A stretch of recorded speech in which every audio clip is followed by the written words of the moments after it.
In today's Nonsense Wars production, we are finally going to look at the NXT, the Mindstorms iteration that came after the original 9-volt system. The 577-part 8527 released in late 2006 for $250.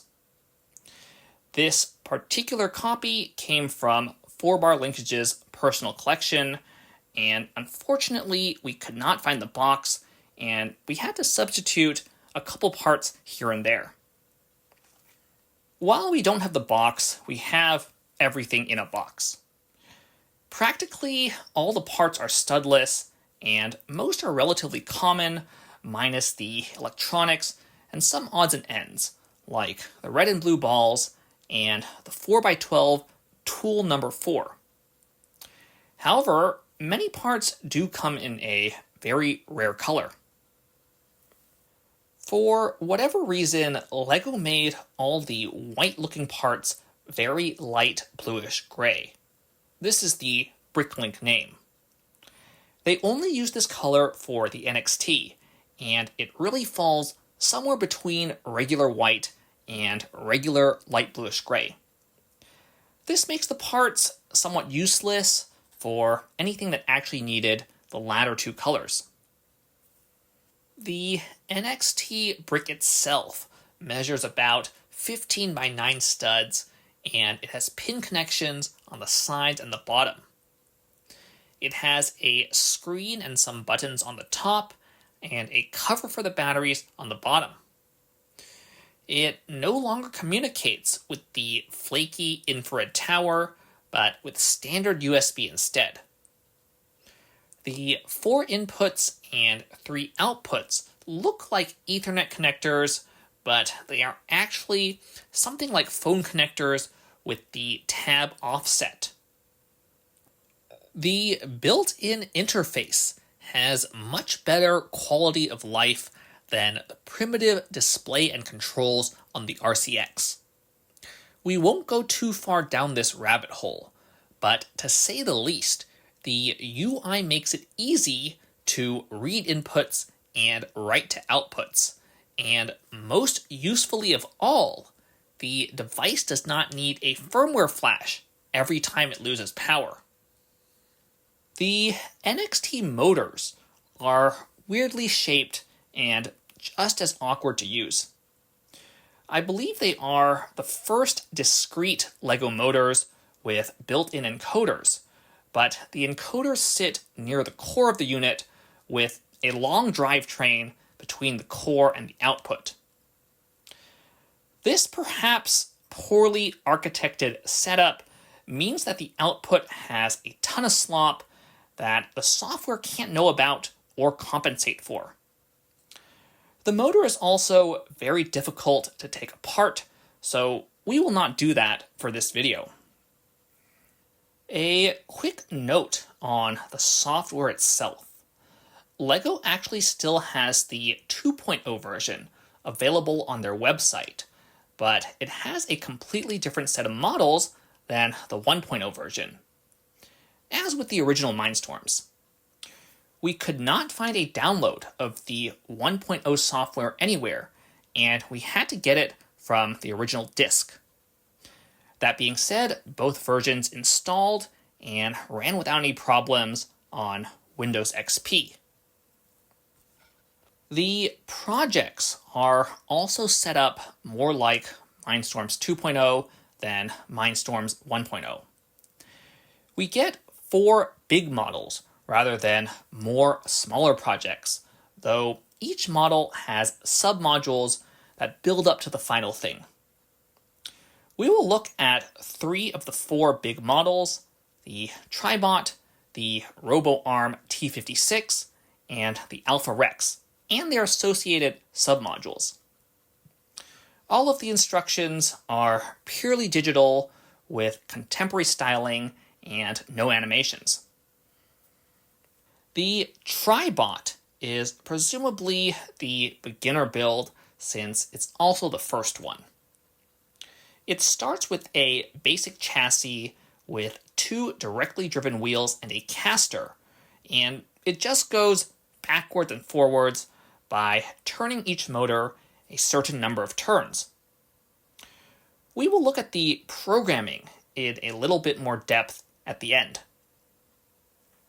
For now, the second module adds a touch sensor that kind of scrapes the ground due to the chassis' somewhat bendy construction.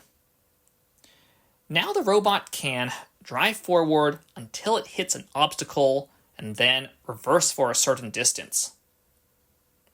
The final module adds a grabber to the previously included but unused third motor, such that the Tribot can find the ball, grab it, and bring it back. While it worked, this grabber felt extremely floppy. Though the mechanism uses knob gears, it connects very long claws to the very sloppy output with a predictable result. Furthermore, even this relatively simple model has, in our opinion, a fairly egregious design flaw. They used the angled side of a 5x9 lift arm as a 4-length beam, which it clearly isn't. This illegal connection stresses the rest of the chassis considerably, and all to mount the NXT at an angle. Perhaps they needed to do this to keep the rat's nest of wiring off the ground, but that doesn't make the entire build any better. The Robo Arm T-56 starts with a stub of an arm that can slew and elevate and gently touch a ball. One motor drives each degree of freedom, and the large gear reduction increases encoder resolution, but it also slows movement speed considerably. Nonetheless, because the encoders don't report absolute positions, we have to set it perfectly before starting a run. They even built cranks into the model to facilitate the setup. The other module adds a claw with a touch sensor such that the arm can 1. Pick up balls, and 2. Detect a ball's presence. The programming is written such that the arm only performs the moving routine if it senses the ball. We actually modified the programming very slightly this time. At the stock power level, the claw would close so forcefully that it would topple the ball stand. The Robo Arm actually leverages the encoded motors the best, since it needs to move balls between specific points in space. I consider it the least janky model of the three, but the instructions still had some. They had a couple misaligned parts here and there, and a slightly worse error. A locking axle gets pushed in too early, and then later shown back in the initial position. Also, the link for elevating the arm got built in the down position, and later shown in the up position, but it can only be raised by turning a worm gear, which is not explained. The last model, the flagship model, is the Alpha Rex, a walker. The first module consists of a pair of legs, and it simply has them walk forwards. Each leg does not have its own motor. Rather, one motor tilts the two legs, and the other motor moves them back and forth. Still, the mechanism shuffles rather than walks, and it shuffles all right until it hits the slightest imperfection in the shuffling surface. The next module adds a torso with the NXT block itself. This component links to the weight-shifting mechanism with toe ball cranks. This module demonstrates how to make a turn, but it's not clear if the extra weight shifting was required. Also, while the programming uses rotation count to control how far the robot walks and turns, it doesn't actually help because the feet can slip or slide on the walking surface. The third module adds the head, which consists of the ultrasonic sensor and a crank, which ultimately connects to the third motor, but not yet. The code in this module makes the NXT play a sound and pivot the robot when it detects something near the sensor. Also, we felt like we had to modify the mounting mechanism to pass one of the nearby cables without stressing it. The penultimate module adds two arms and moves them, along with the head, using the third motor. One arm has a touch sensor and the other arm has a sound sensor. Pushing the touch sensor makes the Alpha Rex sway, and making enough noise near the sound sensor makes the arms and head move as well. The dancing is not bad overall. Pushing the touch sensor again stops the program. The last module adds a light sensor to the back of the robot. When it detects light, the NXT makes a sound and displays a smiley face on the screen. When it detects dark, the NXT plays a snoring sound and displays snores on the screen. It needs to be pretty dark for this to work without straight up blocking the light sensor entirely. All in all, the Alpha Rex feels like an ad hoc tech demo more than an integrated and coherent model. None of the features needed a walker other than the walking itself, though LEGO did a decent job playing up the humanoid aspect. Said walking also required synchronizing the tilt and gait before every run, as shown in the last step of the first module. That being said, none of the programming did anything to maintain this critical synchronization other than rotate motors the same distance, which does not consider what happens if one runs faster than the other. Also, the hardware this time definitely had its share of jank. The connecting rods for the tilting mechanism rely on slop to work. They clearly bend side to side on the crank pin.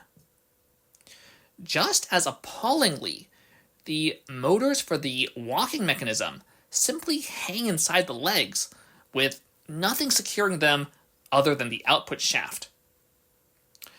The wiring also quickly turned into a mess, with ambiguous routing in the instructions leading to some cables getting chewed up.